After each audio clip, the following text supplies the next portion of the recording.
Hidup tidak selalu indah, tapi hidup harus tetap dijalani, bukan disesali. Bila kita masih merasa marah, sedih, atau kecewa setiap mengingat pengalaman di masa lalu, bisa jadi kita belum berdamai dengan masa lalu.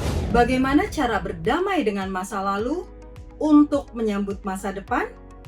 Nah, Coach, ngomong-ngomongin tentang masa lalu, nih pasti ya semua orang punya masa lalu ya, Coach.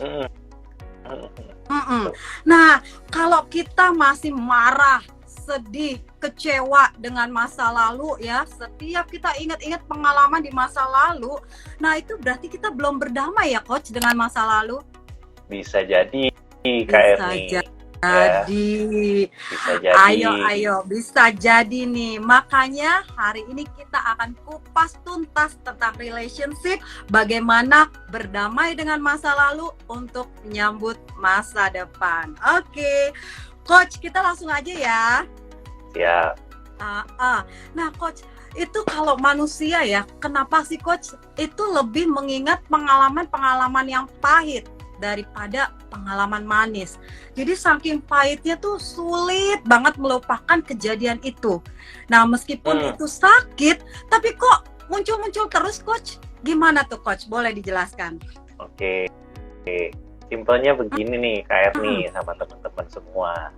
Otak kita itu memang nggak bisa melupakan, pada dasarnya begitu ya. Otak kita itu kayak semacam alat yang tujuannya untuk mengumpulkan pelajaran, ya kan? Nah, pada saat kita ngalamin keadaan yang nggak enak, misalnya di tahun lalu kita diputusin, misalnya kita diselingkuhin atau kita dibohongin, kita berusaha mengingat kejadian itu dengan harapan tidak terulang lagi, begitu kan? Itu alasannya kenapa hal-hal yang buruk atau yang nggak enak itu apa ya istilahnya, nempelnya kuat banget di kepala kita, karena tujuannya supaya melindungi kita nggak jatuh di tempat yang sama. Analoginya gini nih, Kak Erni sama teman-teman semua. Kalau kita lagi bawa sepeda gitu ya di sebuah jalan, dan terus tiba-tiba kita lagi meleng bentar, di depan ada lubang dan kita masuk ke dalam lubangnya. Nggak sampai jatuh sih, tapi kita jegrek gitu loh di lubangnya. Nah, biasanya kita bakal ingat banget tuh lubang itu, lubang yang di depan jalan itu. Tujuannya apa? Supaya besok-besok kalau lewat jalan jangan lewatin area itu lagi.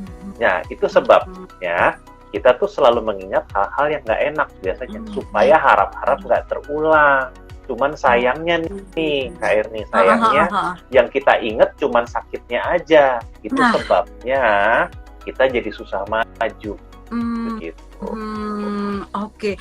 Jadi sebenarnya sistem tubuh kita nih udah disetting supaya kalau kejadian-kejadian nggak enak itu supaya nggak terulang lagi, supaya kita melangkah lebih baik ke depan ya, Coach ya. Maksudnya begitu, Kak. Ya, betul. Tapi namanya manusia. Nah, kenapa nih apalagi ciwi-ciwi? Tapi cowok juga ada tuh yang Fajar Sad Boy itu, Coach. Betul. Nah, itu selalu menangis dan menangis mengingat masa lalunya, katanya disakiti oleh mantannya.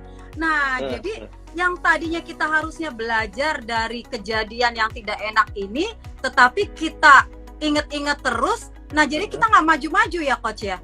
Betul, Kak Erni. Nah, tadi benar tuh Kak Erni bilang kan, maksudnya adalah supaya kita dapat pelajaran, gitu kan ya.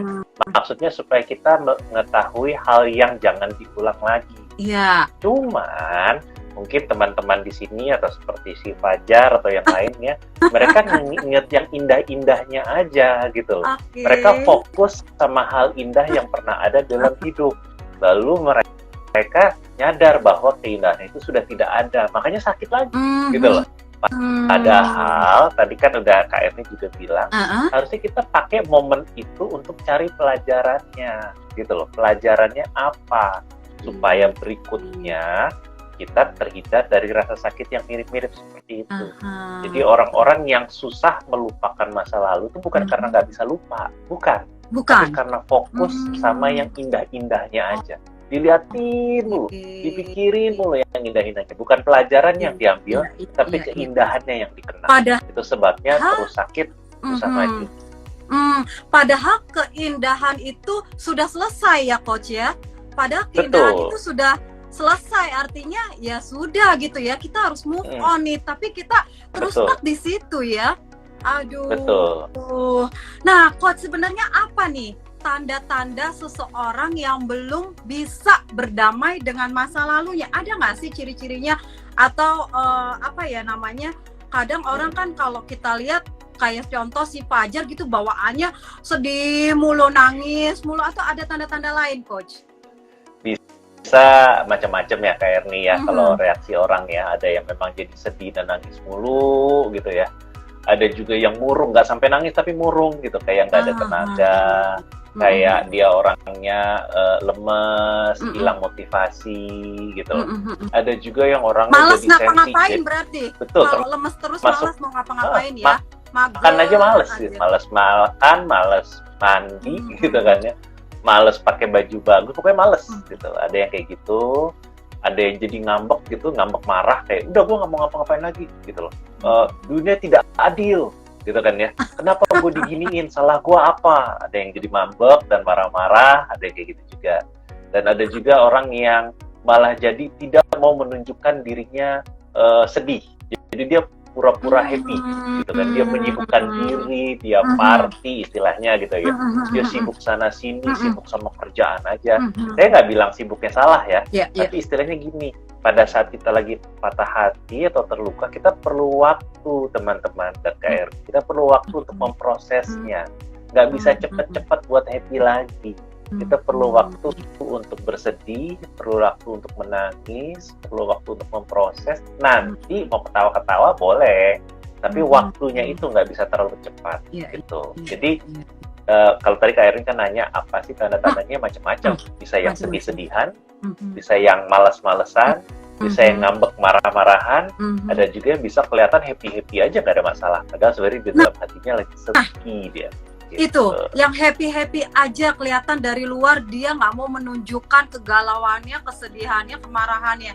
Dia tadi kan kata Coach harusnya itu perlu waktu, secara alami itu butuh waktu, tapi dia seolah-olah dia merasa nggak ada apa-apa. Nah, itu efeknya gimana, Coach? Sebenarnya di apa namanya, di dalam dirinya itu apakah ada justru efek yang akan berkelanjutan atau gimana kalau dia reaksinya pura-pura happy? Bisa jadi dalam jangka pendek kelihatannya nggak kenapa-napa gitu loh Kak Erni. Dalam jangka pendek sekarang ini ya kayaknya dia udah happy-happy aja. Misalnya baru putus dia langsung pacaran lagi sama orang, kelihatannya happy aja, kayak wih cepet dia move on ya gitu loh, nggak pakai nangis-nangis, nggak pakai sedih-sedih.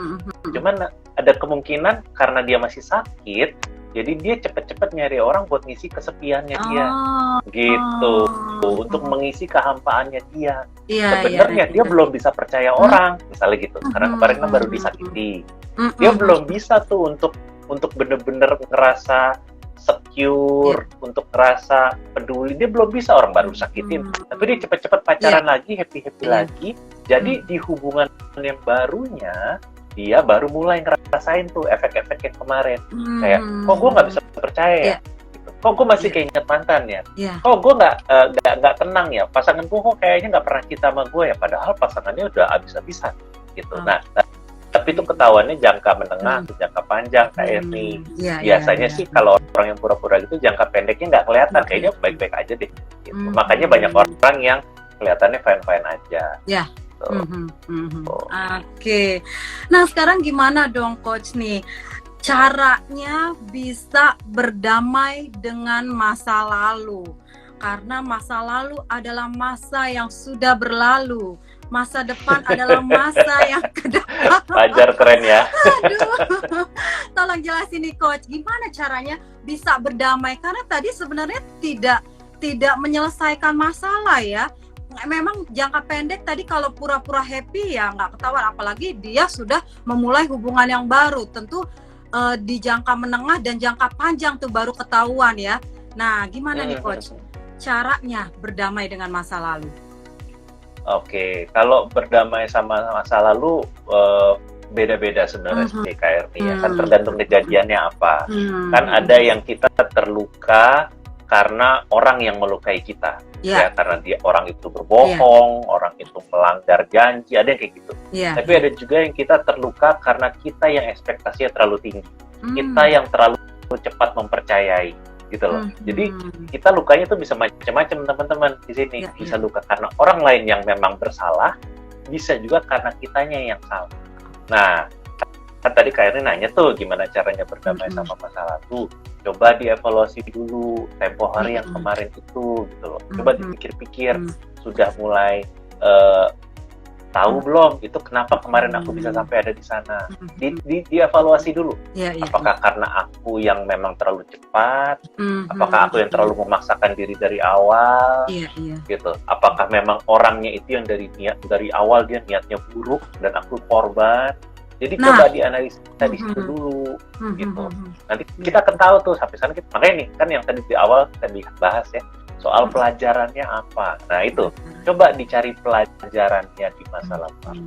Kalau kita cuma ngelihat yang indah-indahnya aja, kan jadinya sakit. Tapi kalau kita melihat ke pelajaran, kebijakan, gitu loh, yang kita dapatkan itu memang tetap sakit sih, saya nggak menyangkal ya. Kalau baru putus, baru patah hati pasti sakit, pasti nggak mungkin nggak, gitu ya. Tapi perlahan-lahan ketika kita mulai menemukan ada kebijakannya apa, pelajarannya apa, kita jadi kayak bisa melangkah maju pelan-pelan, gitu. Ya, jadi berdamai adalah menemukan apa yang baik di masa lalu, apa yang berguna dari masa lalu. Itu nomor satu. Nomor dua, jangan lupa untuk maafin diri sendiri. Kadang-kadang kita marah sama diri sendiri kan. Kayak, bego gue, gue bodoh, Lex kenapa sih kasih kesempatan mulu gitu loh. Kadang-kadang kita marah sama diri. Kita marah sama orang lain juga marah sama diri sendiri juga. Kadang-kadang kita marah sama orang tua kita misalnya. Ini gara-gara mama nih yang nyusahin. Ini gara-gara kakak nih yang gitu-gitu. Kita marah sama pemerintah, kita marah sama macam-macam, sama temen. Kok lo nggak dukung gue? Gitu. Nah, jadi yang berdamai berikutnya adalah coba maafin diri sendiri yang kemarin terlalu cepat. Ya, maafin keluarga yang mungkin pada saat itu tidak mendukung. Maafin teman-teman yang saat itu salah pengertian. Termasuk juga maafin orangnya. Nah, maafin itu nggak cuma satu hari, Kak Erni. Jadi kalau kita udah maafin hari ini, ya besok maafin lagi. Besok maafin lagi. Terus setiap hari, sama kayak makan. Tiap hari makan. Gitu loh. Sampai nanti pelan-pelan kita mulai merasakan tidak ada rasa dendam atau sakit yang besar lagi, tapi perlu waktu. Gitu. Sama kayak minum obat. Kalau kita ke dokter atau kita ke orang yang bisa membantu kita, ke personal trainer, pasti dibilangnya kayak gini, olahraga tiap hari ya. Dokter juga minum ini obatnya tiap hari ya, vitaminnya tiap hari ya. Gitu. Jadi tiap hari dilakukan, nanti pelan-pelan hatinya mulai kuat lagi. Tapi kalau nggak dilakuin nih, nggak mau diambil pelajarannya, gitu kan ya, nggak mau mulai memaafkan diri dan orang lain, ya hatinya nggak akan kuat, hatinya akan terus pedih, begitu kayak. Oke.